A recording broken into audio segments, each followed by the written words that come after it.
La residencia de Gene Hackman, que alguna vez fue un retiro sereno y un santuario del resplandor implacable de Hollywood, se había convertido en un símbolo inquietante de silencio y tragedia.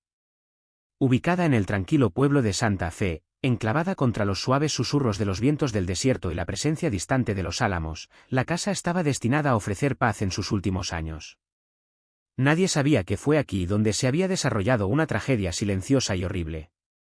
La casa, que alguna vez fue un símbolo de calma, se mantuvo como un escalofriante recordatorio de la muerte cuando, días después del fallecimiento de la pareja, un vecino notó periódicos intactos y un buzón repleto de correspondencia sin entregar.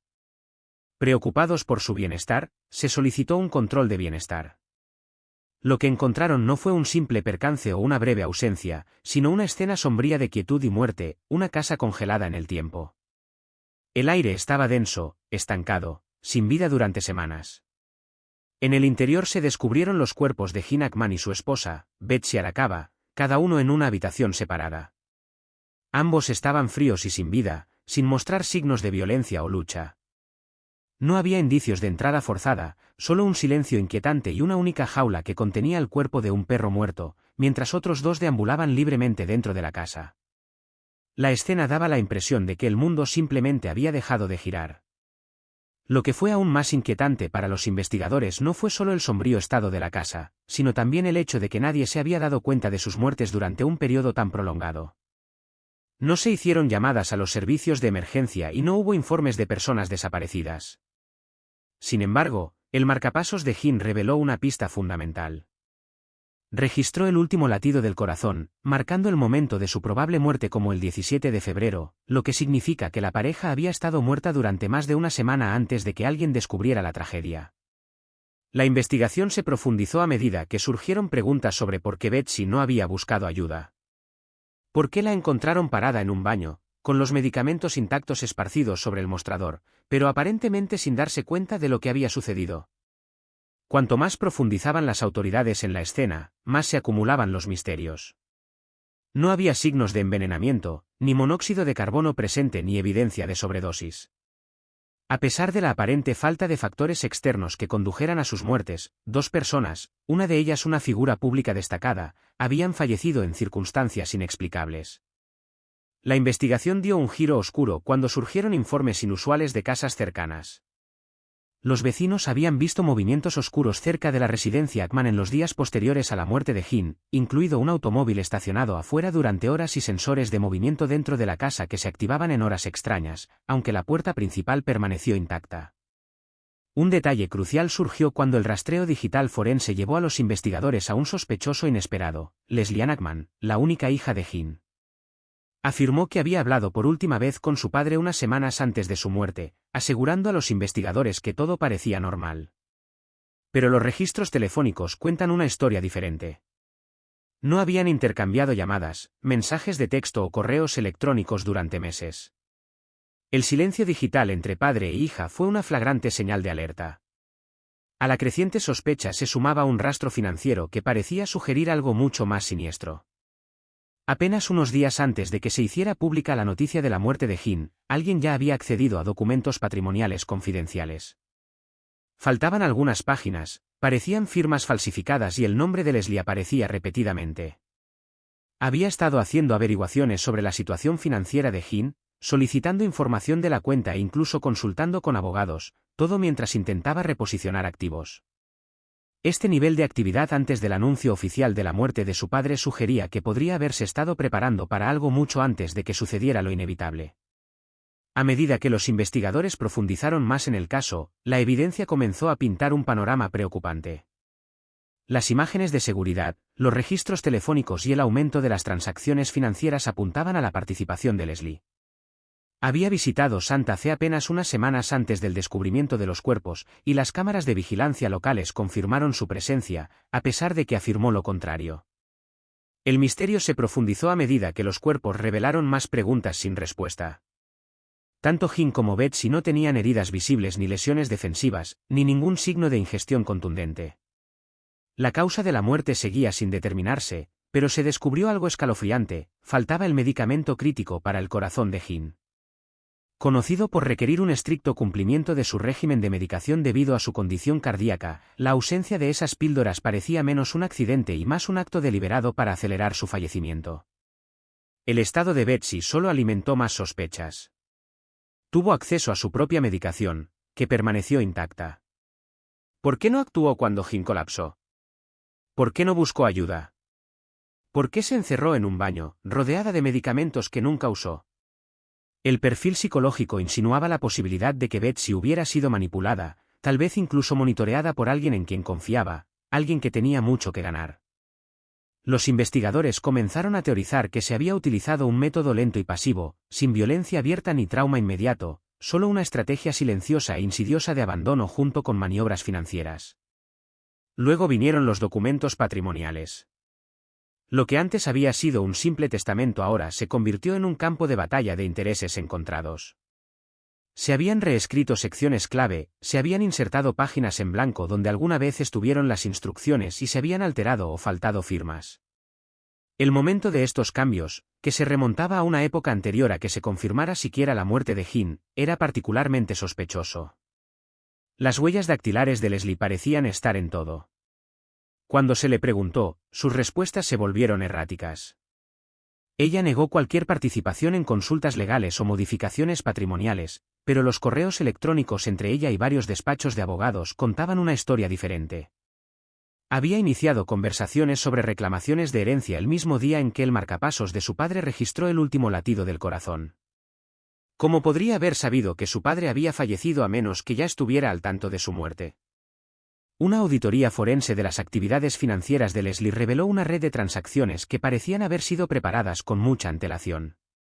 Retiros silenciosos, transferencias a cuentas extraterritoriales y pagos a empresas fantasma, ninguna de estas acciones, por sí solas, generó alarmas inmediatas, pero en conjunto, pintaron un cuadro de preparación calculada. Leslie había abierto cuentas, presentado documentos legales y tomado medidas para redistribuir la riqueza, todo mientras la muerte de su padre todavía era un asunto privado.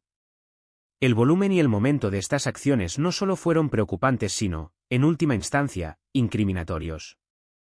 Las imágenes de vigilancia no hicieron más que confirmar los peores temores de los investigadores.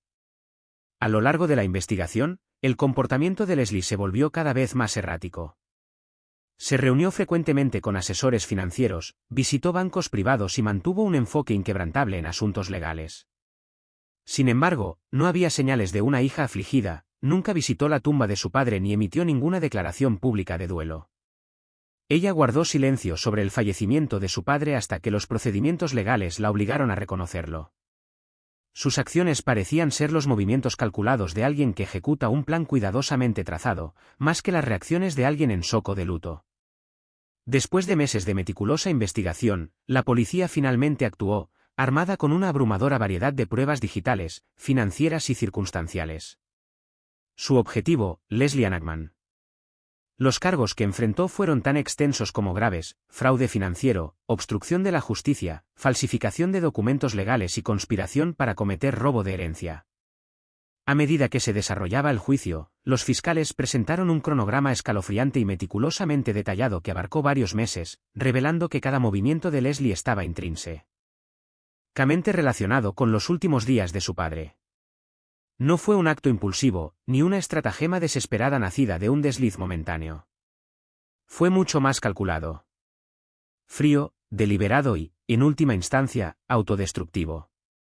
El tribunal no perdió tiempo en emitir su veredicto. Leslie fue declarada culpable de múltiples cargos. En un fallo rápido y duro, fue despojada por completo de su derecho a cualquier parte del patrimonio de Jim Anagman.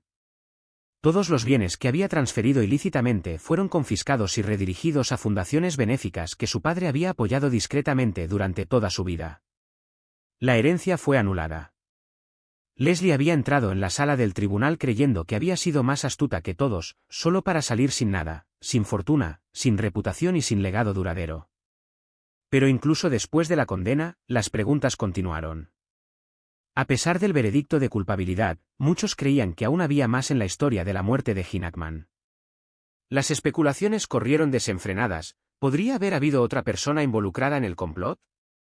¿Era posible que Leslie tuviera un cómplice, alguien con conocimiento interno, tal vez un asesor legal o alguien muy dentro de la familia, que había hecho la vista gorda ante la verdad? Quedaba un misterio sin resolver, el medicamento que faltaba. Hasta el día de hoy, la causa exacta de la muerte de Gin y su esposa, Betsy, sigue siendo oficialmente desconocida. Después de la sentencia, Leslie Ann Ackman tuvo que enfrentar la sombría realidad de sus acciones en una celda fría y estéril. Su futuro, alguna vez lleno de promesas de riqueza y privilegios, se derrumbó en un instante. Para la hija de uno de los íconos más respetados de Hollywood, la caída en desgracia fue total. Sin embargo, detrás de las rejas de acero y más allá de las paredes de la sala del tribunal, los susurros se hicieron más fuertes. Hubo murmullos de que Leslie no había actuado sola. Los expertos comenzaron a notar retrasos inquietantes en la presentación de documentos clave, discrepancias en las imágenes de seguridad e incluso irregularidades en los registros financieros del patrimonio que sugerían manipulación digital. En silencio, las autoridades comenzaron a preguntarse si alguien del círculo íntimo, tal vez un administrador del patrimonio, un asistente legal o incluso un confidente cercano de la familia Ackman, había ayudado a Leslie a cubrir sus huellas. La posibilidad de que Leslie estuviera protegiendo a otro individuo parecía cada vez más plausible. Los investigadores estudiaron minuciosamente los correos electrónicos y los mensajes cifrados recuperados de sus dispositivos. Un mensaje, en particular, llamó su atención, un intercambio breve y críptico con un contacto identificado solo como GH, enviado pocos días antes de que el marcapasos de Gin Ackman registrara su último latido. El mensaje decía: «Es casi la hora. Todo estará listo de tu lado, ¿verdad?». Unas horas más tarde llegó la respuesta: «Todo listo. Ya sabes qué hacer. No lo pienses demasiado». A pesar de sus mejores esfuerzos, las autoridades no pudieron rastrear la dirección IP y la cuenta pronto fue eliminada de todas las plataformas. Lo que persistía era una creciente sospecha de que el caso no se trataba simplemente de un heredero codicioso, sino de una operación mucho más intrincada y cuidadosamente orquestada, que se había desarrollado bajo el radar tanto del público como de las autoridades. Mientras tanto, el panorama mediático estaba profundamente dividido. Algunos segmentos del público siguieron siendo empáticos con Leslie, viéndola como una hija con problemas que cedió bajo el peso aplastante de la fama y el legado. Otros, sin embargo, fueron menos indulgentes y la retrataron como una manipuladora fría y calculadora que había estado esperando el momento oportuno, esperando el momento en que su padre creciera lo suficiente como para que ella atacara. Los tabloides se pusieron manos a la obra, ofreciendo teorías especulativas que iban desde disputas familiares ocultas hasta la existencia de un testamento secreto enterrado en algún lugar de la casa de Santa Fe. Una fuente no confirmada incluso afirmó que Gin Ackman una vez le había confiado a un amigo cercano que temía que alguien muy cercano a él estuviera conspirando contra él, esperando ese fatídico día. Si bien el rumor nunca fue fundamentado, se extendió como la pólvora y dominó los titulares durante semanas. En el mundo de Hollywood, sin embargo, la respuesta fue extrañamente silenciosa. Los colegas, amigos e incluso exagentes de Ackman permanecieron notoriamente en silencio y optaron por no comentar sobre el escándalo. Era como si un pacto tácito de silencio hubiera caído sobre la industria, una decisión colectiva para no manchar la imagen dorada del legado de Gin Ackman. Sin embargo, a puerta cerrada, persistían los rumores de que esta podría no haber sido la primera señal de problemas. Varias personas recordaron cómo Gin se había retirado repentinamente del ojo público en sus últimos años. Rechazó entrevistas, se negó a asistir a eventos de la industria e incluso canceló una autobiografía que ya estaba en proceso. ¿Podría ser que Gin hubiera sabido que algo andaba mal? ¿Había presentido que sus últimos años no estarían marcados por la paz? En los meses posteriores al juicio, las autoridades iniciaron lo que denominaron una investigación secundaria. Aunque los detalles no se hicieron públicos, memorandos internos que se filtraron a la prensa indicaron que la investigación se centraba en los medicamentos desaparecidos, los documentos legales falsificados y la posibilidad de un cómplice misterioso cuya identidad seguía siendo esquiva. También se inició una auditoría del patrimonio. En el bufete de abogados que maneja el patrimonio de Ackman, las cosas tomaron un giro extraño. Un socio menor renunció abruptamente y otro asociado pareció desaparecer por completo de los registros públicos, sin redes sociales, sin presencia en línea, sin dirección conocida. El momento en que se produjeron estas desapariciones levantó serias sospechas. Luego, casi un año después del juicio, un hecho inesperado desencadenó una nueva ola de interés en el caso. Durante una limpieza de rutina del sótano de la casa de Santa Fe, ahora bajo el control de los administradores de la propiedad, los trabajadores descubrieron una caja de madera sellada escondida detrás de una pared falsa. El hallazgo fue totalmente accidental. Mientras movían algunos estantes para comprobar si había signos de humedad, notaron una pequeña grieta en la pared. Detrás se encontró la caja, con la superficie cubierta de polvo y una vieja cerradura que la aseguraba. La etiqueta de la caja estaba escrita a mano: ábrala solo en caso de emergencia. Entréguela a mi abogado.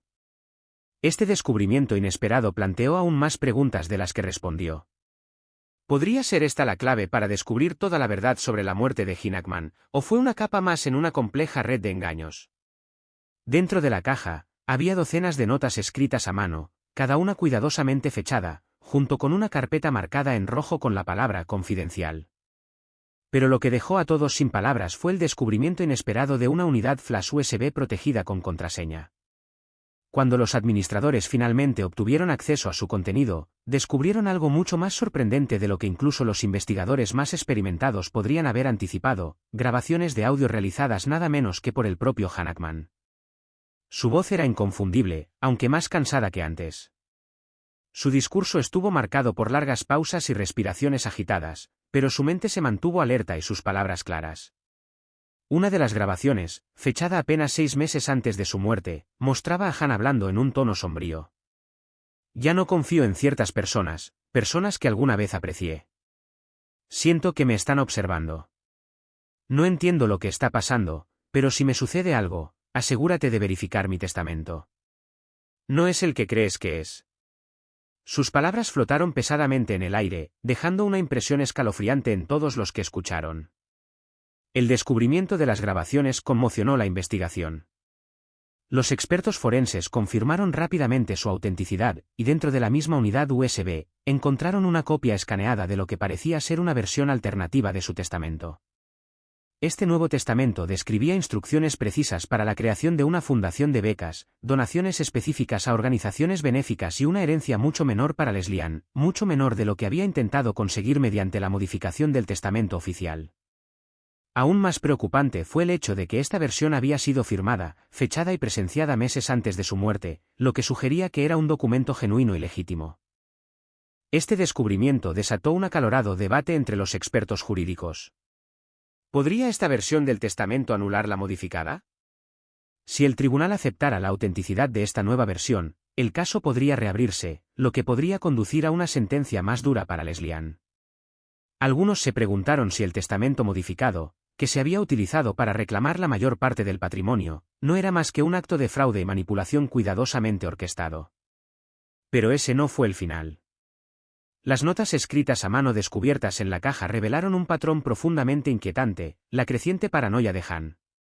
Había llevado un diario informal, detallando sucesos extraños ocurridos en su propiedad, autos desconocidos estacionados durante largos periodos, puertas que parecían haber sido manipuladas, cajones reorganizados y luces misteriosamente dejadas encendidas en habitaciones vacías.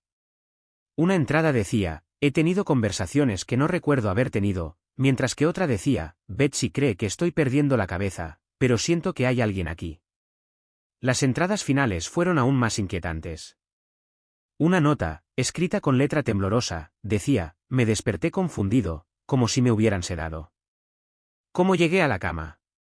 Y la última entrada, apenas legible, escrita con tinta descolorida, decía simplemente: creo que me están borrando lentamente. El descubrimiento de esta caja tuvo consecuencias de gran alcance. Inmediatamente, se congeló la distribución del patrimonio. Los administradores judiciales alertaron a las autoridades y la Fiscalía presentó una solicitud formal para una nueva audiencia. Argumentaron que no solo se había producido fraude y obstrucción, sino que se habían suprimido activamente documentos legales. La Fiscalía se estaba preparando para un segundo juicio, uno que no solo podría ampliar la sentencia de Leslie Ann, sino que también podría descubrir a otras personas que habían estado involucradas en el complot, personas que hasta ahora habían permanecido en las sombras. Leslie Ann, ahora tras las rejas, se negó a hablar públicamente. Su equipo legal emitió declaraciones escuetas, afirmando que no había surgido ninguna evidencia nueva y concluyente que alterara el veredicto original. Pero en privado, estaba lejos de ser serena.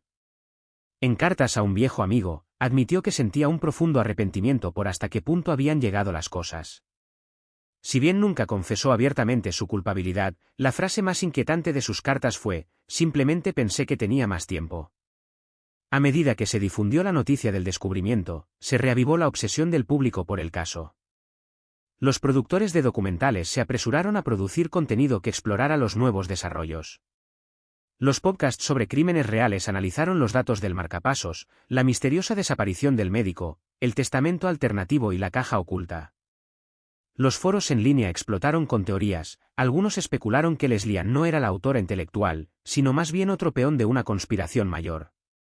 Otros sugirieron que Hannah había descubierto algo oscuro sobre sus bienes y que su muerte era parte de una operación encubierta para silenciarlo. En medio de toda la especulación, una pregunta quedó en primer plano: ¿por qué nadie ayudó a Han? ¿Estaba realmente abandonado a morir solo, plenamente consciente de que alguien en quien confiaba se había vuelto contra él? ¿O había aceptado su destino, dejando atrás estas pistas a propósito, con la esperanza de que algún día alguien descubriera la verdad? Sus grabaciones no revelan ninguna confusión, sino que revelan a un hombre que era consciente de la traición, y en sus últimos días, luchó para que la verdad saliera a la luz.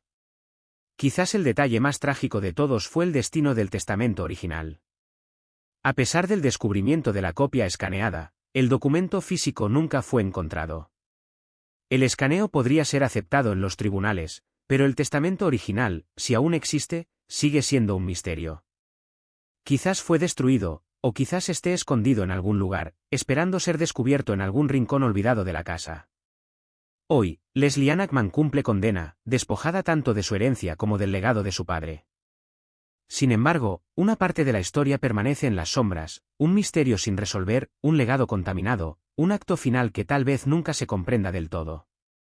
Porque a veces, las traiciones más devastadoras no ocurren en el calor de la ira, sino en el silencio, en la paciencia, en un engaño calculado y a fuego lento.